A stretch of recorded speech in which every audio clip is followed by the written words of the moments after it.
성가대가 요즘에 약간 부담스러우시긴 하겠어요. 네. 그렇지만 아주 좋은 길을 이렇게 걸어가고 있어서 우리 모두가 다 행복합니다. 또 감사한 마음이 있습니다. 오늘 부활주일입니다. 부활하신 주께서 우리 모두와 우리 온 동원의 가족들에게 평강을 전하시고 주의 은혜의 말씀으로 오늘 이 아침에 오신 분과 함께 하시기를 원하시고 또 그런 모든 환경 속에서 우리를 복 주시기를 원하십니다. 오늘도 이 말씀을 통해서 더 견고하게 서게 되는 기회가 되고 하나님의 아들 예수 그리스도가 이 땅에서 고난을 받으시고 죽으시고 그리고 부활하신 그 부활의 능력과 은혜 속에 우리 모두가 함께 있기를 축복합니다. 그 능력이 크기 때문에 그 부활의 은혜가 크기 때문에 우리에게 향하신 놀라운 사랑이 크기 때문에 우리가 그것을 기념할 때마다 더 행복하고 감사하지요. 기독교는 그래서 최대 명절이 어디냐면 성탄절보다 아닙니다. 부활절입니다. 구원을 완성하시고 새 시대를 여시는 겁니다. 새로운 능력의 시대를 여시는 겁니다. 그전에는 예수께서 육체로 오셔서 육체로 제한된 인생을 스스로 제한하여 사셨지만 이제는 부활의 영으로 함께 하시는 주님은 왕의 권능과 능력으로 역사하십니다. 그리고 이 땅에서 모든 사망 권세를 깨트려 사단의 세력을 굴복시키고 새 능력과 새 창조의 역사를 이 땅에서 시작하셨던 그러한 날이 바로 이 부활의 날입니다.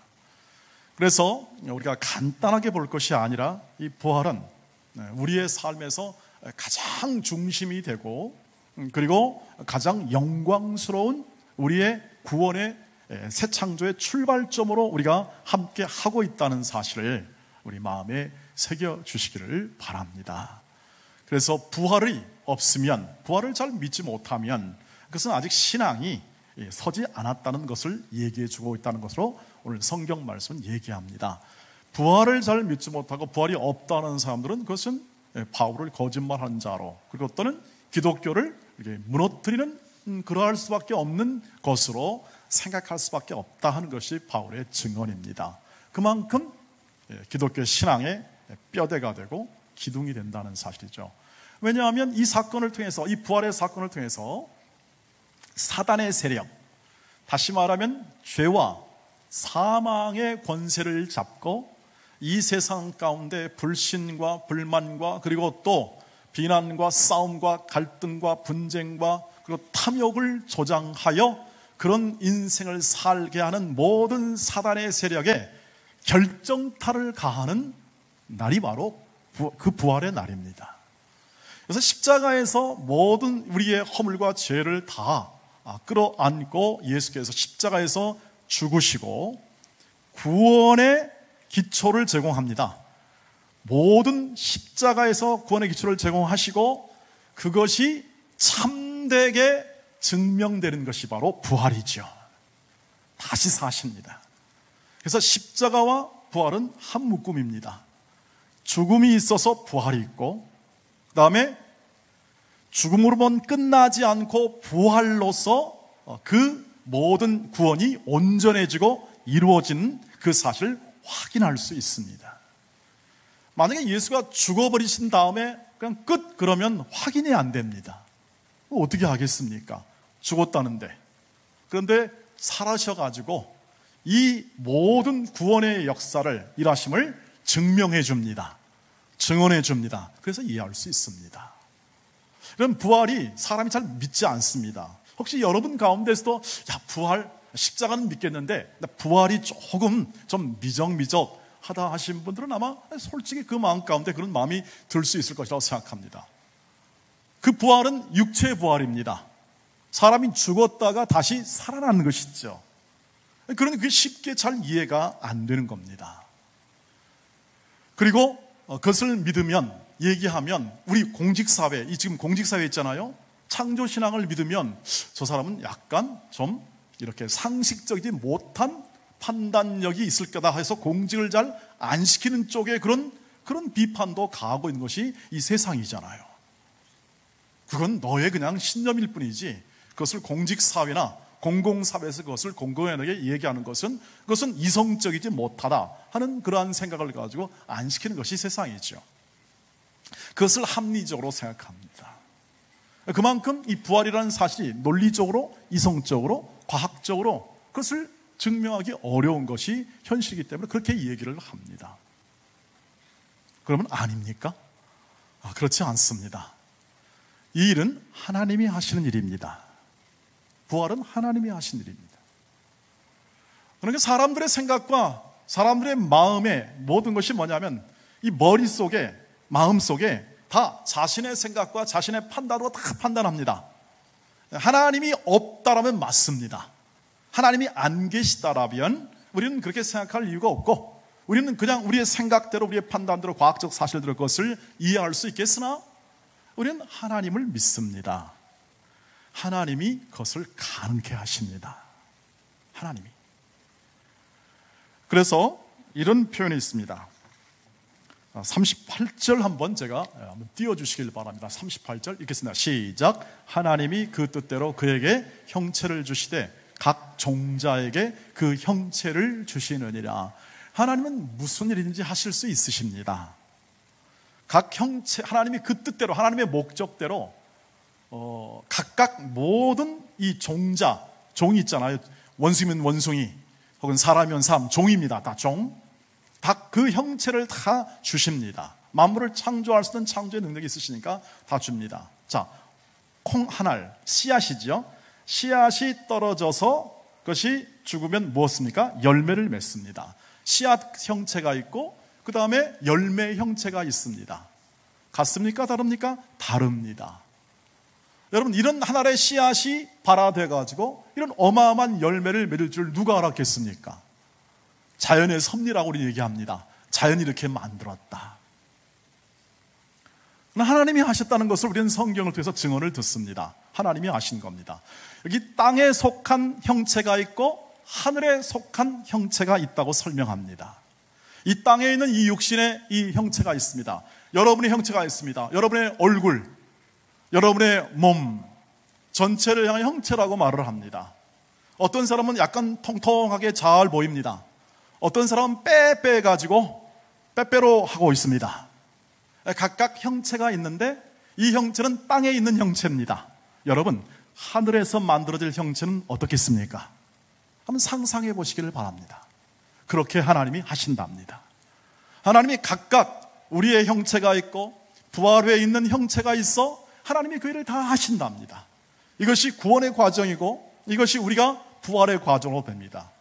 그래서 부활, 다시 살리실 수 있는 하나님께서 예수를 살리사 어떻게 합니까? 모든 사단의 세력에 대해서 죽음을 가지고 장난치라고, 죽음을 가지고 불안하게 하고, 죽음을 가지고 모든 것을 다 휘어잡으려고 하는 그러한 세력에게 어떻게 합니까? 죽음을 극복하고 죽음을 권세를 깨트려 어떻게 합니까? 다시는 그런 권력으로 우리를 옥죄거나 인도하지 못하게 만드신 것입니다. 이것이 바로 부활의 권능입니다. 다시 말하면 우리가 죽을 것, 우리가 그 걱정 많이 하잖아. 이렇게 하면 죽을 거야. 이런 모든 걱정으로부터 저는 모든 이 걱정과 근심의 근원 가운데는 뭐가 있냐면 바로 죄요. 죄의 권능은 사망인데 예수께서 그 사망을 깨트립니다.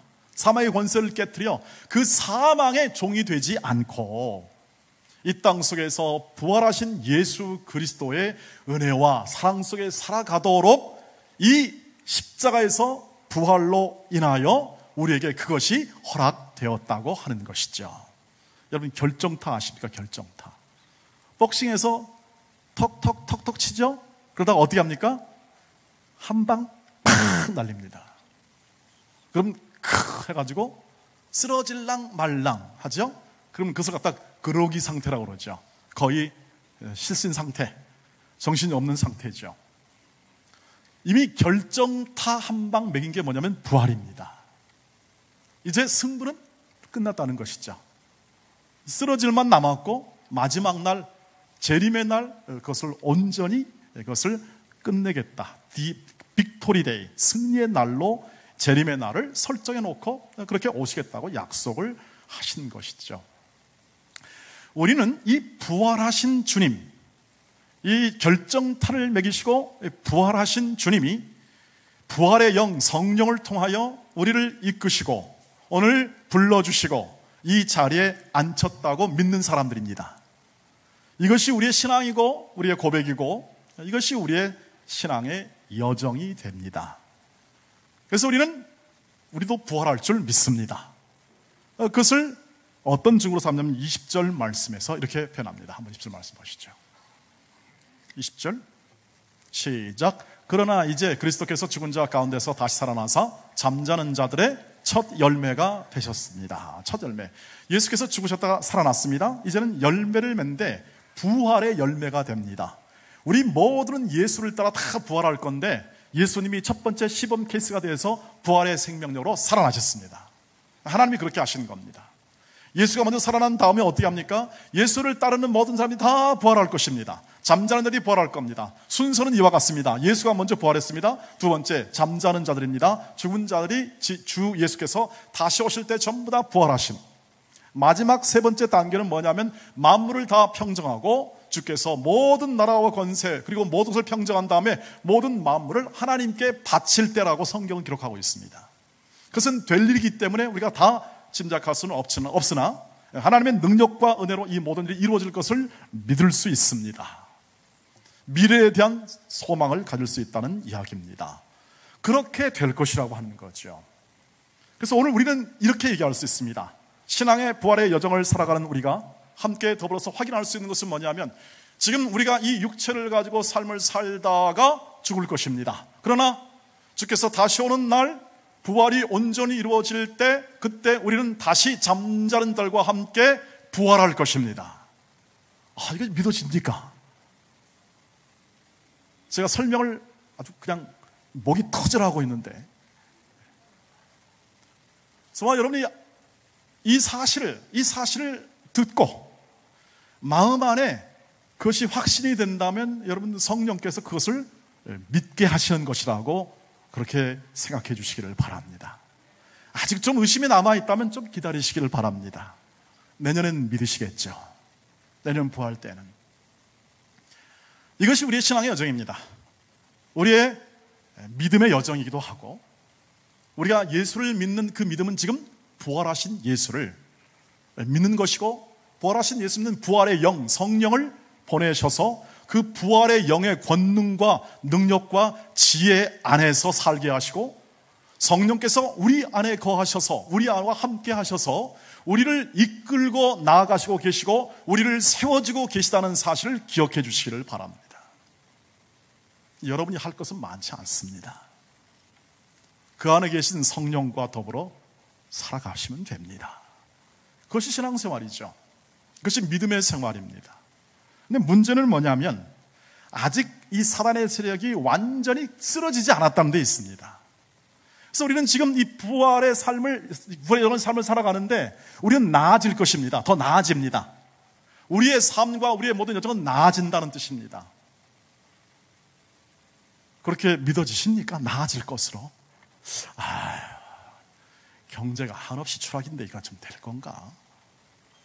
우리의 생각은 뭐냐면 우리 사람들의 생각과 우리의 사람들의 생각은 뭐냐면 언제나 하나님의 인도와 하나님의 뜻에 틀게 머물러 있는 게 아니라 언제나 우리 생각에 머물러 있습니다. 이게 우리 본성입니다. 지금 하나님이 인도하심에 있는데 하나님이 우리 안에서 거하시고 인도하는데 그분의 생각과 계획과 어떤 뜻은 별로 그렇게 많이 생각하지 않고 지금 우선 내가 살고 내가 이루는 일에 대해서 관심이 많습니다. 그러니까 경제 어려움은 우리도 어려워지는 것 같고 모든 상황이 어려지면 어려진 것 같습니다. 하나님이 이루시고 하는 것이 무엇인가? 우리의 부활의 온전함이 이루어질 때까지 나아진다고 그랬는데 그럼 어떻게 나아지는 것인가를 저와 여러분이 분명하게 확인을 해야 합니다. 그것은 뭐냐 하면 우리가 가지고 있는 재산, 우리가 가지고 있는 건강, 우리가 추구하고 있는 더 잘됨, 성공하고 더 나아지는 것에 대한 이러한 것들에 대하여 하나님이 엄청난 관심을 가지고 우리를 잘되게 하는 것이 아니라 그것은 은혜로 주신 것이고 우리를 하나님의 자녀답게 하나님의 아들 예수의 성품에 근접하게 그리고 하나님의 자녀의 합한 명예와 자격과 그리고 성품과 그 거룩함과 의로움 있죠? 거룩함과 그 의로움에 합한 인생으로 어떻게 합니까? 더 점점 나아지게 합니다. 물론 여러분의 경제생활과 사회생활과 직장생활을 하나님이 그냥 몰라라 하는 것은 아닙니다. 그러나 하나님께서 나아졌다 하는 것은 바로 지금 더 하나님다움, 하나님의 자녀다움, 하나님의 자녀의 거룩함. 그래서 베드로가 고백한 것처럼 신의 성품에 참여하여 사랑과 절제, 경건 이런 것들을 더욱더 새롭게 하심을 통하여 우리를 빚어내신다는 사실에 주목하셔야 합니다. 우리는 늘 세상 것에 대하여 우리 세상에 있는 모든 것에 대해서 주고 안 주고에 대해서 신앙의 잣대로 평가하는 경우를 종종 봅니다. 오늘부터는 그렇게 하지 마시기를 바랍니다. 그것은 우리의 생각입니다. 하나님은 그렇게 인도하지 않는다는 것입니다. 예를 들어 보겠습니다. 하나님 말씀 보시면 고린도 후서 4장 16절로 18절 말씀 한번 보시기 바랍니다. 읽겠습니다. 시작. 그러므로 우리가 낙심하지 아니하노니 우리의 겉사람은 낡아지나 우리의 속사람은 날로 새로워지도다. 우리가 잠시 받는 환난에 경한 것이 지극히 크고 영원한 영광에 중한 것을 우리에게 이루게 함이니 우리가 주목하는 것은 보이는 것이 아니요 보이지 않는 것이니 보이는 것은 잠깐이요 보이지 않는 것은 영원하미로다. 자, 이 말씀을 잘 보시길 바랍니다. 17절 띄워주시길 바라고요. 우리가 잠시 받는 환난이 있습니다. 이 세상의 그러니까 이 세상에서 살아가는 자체가 환난입니다. 왜냐하면 이 세상은 절대 하나님의 뜻과 같이 움직이지 않습니다. 이 세상은 예수를 잡아 죽이려고 하죠. 그렇지 않습니까? 예수를 잡아 죽이려고 합니다. 안 맞습니다. 하나님의 뜻과 안 맞습니다. 배신, 경쟁, 그리고 비난, 음모 이런 것들이 점철된 곳이 세상입니다. 그러니 괴로우시죠, 여러분? 그런 경험들 많이 계시죠? 저와 여러분이 뜻하지 않은 일도 많은 어려움을 겪은 것이 사실입니다. 사람들이 다 어디로 가냐면 산으로 갑니다. 산. 저 자연으로 갑니다. 왜냐하면 산은 배신을 안 해요. 배신을. 들자연도 배신하지 않아요. 본성대로 다 창조물대로 유지하니까 배신과 경쟁과 음모가 없는 거예요. 거기서 평안을 얻어요. 그런데 어떻게 합니까? 땡! 집으로 빨리 와야 돼요. 왜? 집에 살아야죠. 같이 살아야죠. 아내와 남편과 자식들과 함께 살아야 합니다. 그것이 하나님이 허락한 현실이죠. 마치 예수께서 번화산에서 변화산 했죠. 변화산 했는데 베드로가 뭐합니까? 야고보, 요한 이 세 사람이 같이 올라갔는데 야 너무 좋아. 예수님 우리 여기다가 초막 딱 싣고 선지자들과 예수가 다 같이 삽시다 했더니 예수님이 그만 가자 그랬습니다. 산에 내려가자 끝. 여기서 이제 황홀하면 끝. 산에 내려가자 했습니다. 그때부터 귀신과 싸움입니다. 영적 전쟁이 일어날 수밖에 없는 상황이죠. 여러분 우리는 이 안에 살기 때문에 환난이 있습니다. 뜻대로 하나님의 뜻대로 살고자 하는 자에게 환난과 경건히 살고자 하는 자에게 안 맞습니다. 안 맞아서 그렇습니다. 어떻게 합니까? 힘들죠. 부대끼죠. 정직하고 경쟁적이지 않고 사람은 부대낍니다. 그래서 바울도 똑같은 것을 당합니다. 바울도 예수를 그렇게 잘 믿던 바울도 더 많은 어려움을 당하고 이 현실 사회 속에서 같이 부대껴 살아야 되고 전도를 해야 되고 말씀을 전하기 때문에 같이 어려움을 당합니다. 그런데 이런 고백을 보십시오. 우리의 겉사람은 낡아지나 우리의 속사람은 날로 뭐 한다고요?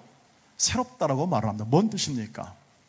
우리의 몸은 약해져 가고 결국 이 몸은 죽을 것입니다. 고난받다가 죽습니다. 우리가 저와 여러분이 믿음의 여정하고 부활의 여정을 가는데 고난받다가 우리는 죽게 될 것입니다. 그런데 우리의 속사람 예수를 믿고 성령을 따라 행할 마음 그리고 그 성령의 주는 기쁨, 감사, 그리고 나의 사랑하는 아내와 남편과 가족을 이루어 이 땅에 살게 하신 하나님의 은혜, 남편과 아내가 만나 한 몸을 이루어 이 땅에서 볼 수 없는 사랑을 이루어가는 이 명예로운 길, 이런 마음들은 자라갑니다. 깊어집니다. 커져갑니다. 예수의 성품과 하나님의 자녀됨에 합당한 그 삶의 내용은 커져갑니다. 누가요? 부활의 영께서 여러분 안에서 그렇게 인도하십니다. 그것을 이 자리에서 확인하시기를 바랍니다. 이 자리가 온 것이, 이 자리에 앉아 있는 것이 바로 그러한 성령의 인도를 따라, 부활의 영의 인도를 따라 이 자리를 지켜내도록 성령께서 이끄심의 그 결과임을 기억해 주시기를 바랍니다. 그리고 이 자리에서 확인하는 것이죠. 이 변화무쌍하고 경쟁적이고 음모와 배신이 점철된 이 사회 속에서 우리가 살아가지만 이 부활의 영께서 우리를 이 모든 과정 속에서 어떻게 합니까? 키워내십니다. 어떻게 키워냅니까? 환난에 경한 것이 지극히 크고 영원한 영광에 중한 것을 우리에게 이룬다는 것입니다. 세상에 나가 살아가면서, 우리의 환경에 나가 살아가면서, 함께 더불어 살아가면서 고난을 받고 어려움을 받는 가운데 그 고난과 어려움 안에서 예수께서 십자가에서 고난을 안고 그 고난 가운데서 구원을 이루어내듯이 우리의 삶의 모든 현장과 고난 안에서 부활의 새 생명으로 역사하시는 성령께서 우리의 성품과 우리의 내면을 길러내시고 우리의 고난에 찬 모든 환경 속에서 그것을 극복해내는 정신과 마음과 태도와 하나님을 향한 열심과 사랑을 키워내십니다.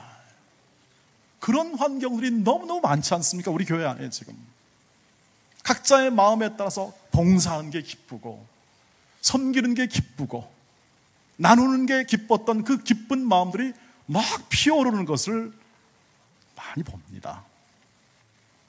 여러분의 생애에서도 그렇게 하십니다. 하나님이 그렇게 하십니다.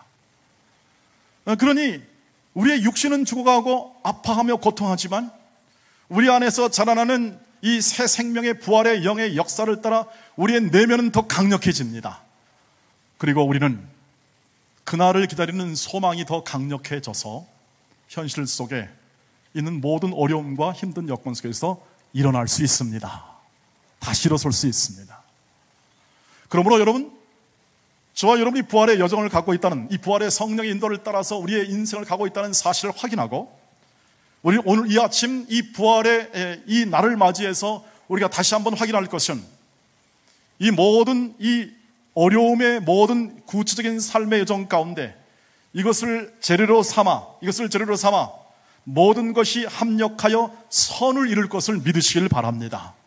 그리고 그것은 우리의 삶의 현장 속에서 이루어지고 있고 그것을 좀 바라보시길 바랍니다. 하나님의 행하심을 바라보시고 눈을 크게 떠 그분의 행하심과 인자하심을 기다리며 그리고 그 자리를 지켜내시기를 바랍니다. 그 자리를 지켜내는 겁니다.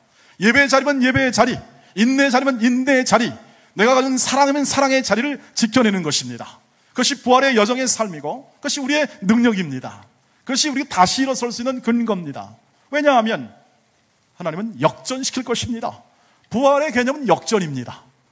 고난 가운데 있는 모든 것을 역전시켜 영광스러움을 나타낸다 하는 것이 부활의 영광입니다.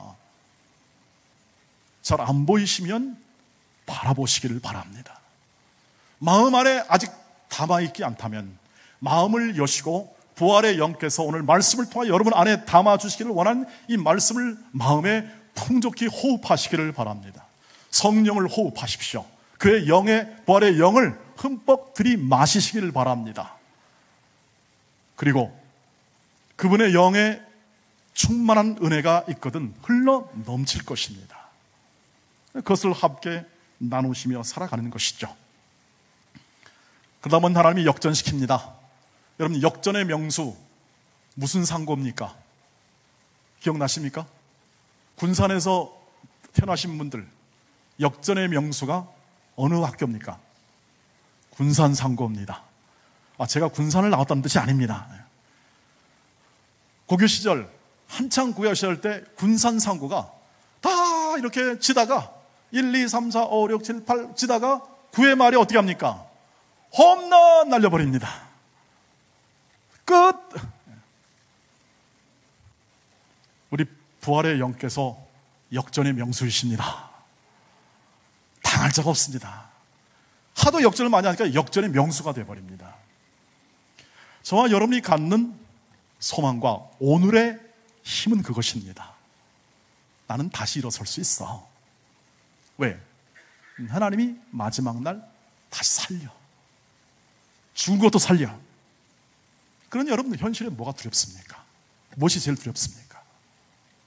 현실에서 가장 걱정거리가 무엇입니까? 죽음까지라도 다시 역전시키겠다고 했으니까. 그 부활의 영께서 오늘도 그렇게 말씀하시니 내 마음 안에 있는 가장 강력한 소망은 주여, 주여, 내 안에 이 육신이 살아있는 동안, 이 고난에 찬 현실 가운데라도 살아있는 동안 주여, 주의 성품과 주의 은혜로 사는 그 마음을 풍성히 이루어 주시옵소서. 인내 가운데, 사랑 가운데, 관용과 용납과 협력 가운데 하나님의 일하심을 많이 경험하게 하여 주시옵소서. 왜 고단하지 않겠습니까? 왜 더 성실해야 되지 않겠습니까? 왜 마음을 다하여 정성을 다하여 내가 하나님 주신 내 일을 행하지 않을 수 있겠습니까? 예, 그것은 바로 나를 역전시키고 나를 다시 이렇게 만드시는 부활하신 영의 인도하심이 내 안에 살아계시고 여러분 안에 살아계시고 우리 교회 안에 살아계시고 우리가 섬기는 모든 환경 속에서 살아계시기 때문입니다. 그것이 확실하다면 그분을 오늘도 풍성하게 고백하고 붙잡고 그리고 그분이 인도하는 대로 순종하며 살아갈 마음을 확인하시기를 주의 이름으로 축복합니다. 그 믿음을 따라 그 부활의 정을 따라 사는 사람들에게 결코 헛된 것은 없습니다. 이제 마지막 고린도전서 15장 50절 58절 읽고 마치도록 하겠습니다. 시작. 우리 주 예수 그리스도로 말미암아 우리에게 승리를 주시는 하나님께 감사하노니 그러므로 내 사랑하는 형제들아 견실하며 흔들리지 말고 항상 주의 일에 더욱 힘쓰는 자들이 되라. 이는 너희의 수고가 주 안에서 헛되지 않은 줄 알미라. 아멘. 우리의 이 남은 삶은 헛된 것이 없습니다. 여러분, 절대 다 하나하나 부활의 그 온전함 이르기까지 전진해 나가는 것입니다. 그것이 실패가 될 수 있습니다. 아픔이 될 수 있습니다. 육신의 병이 될 수 있습니다. 그런 부정적인 요소들도 있습니다만 그러나 오늘도 지혜를 주시고 은혜를 주시고 힘 주시고 용기를 주시는 그 부활의 영의 역사하심이 훨씬 큽니다. 그리고 그것은 우리 성도들이 증언하고 있고 역사가 증언하고 있고 말씀이 확신해주고 있습니다. 이러한 소중한 하나님의 은혜가 오늘 이 부활의 그 놀라운 은혜 안에 동참하고 그것을 확인하고 그 부활의 여정을 오늘도 묵묵히 걸어가 내 있는 자리에서 하나님 허락한 가정, 일터, 교회, 직분 모든 환경 속에서 잘 지켜냄을 통하여 점점 더 온전해지는 부활의 영광에 동참하는 저와 여러분이 되시길 주의 이름으로 축복합니다. 기도하겠습니다.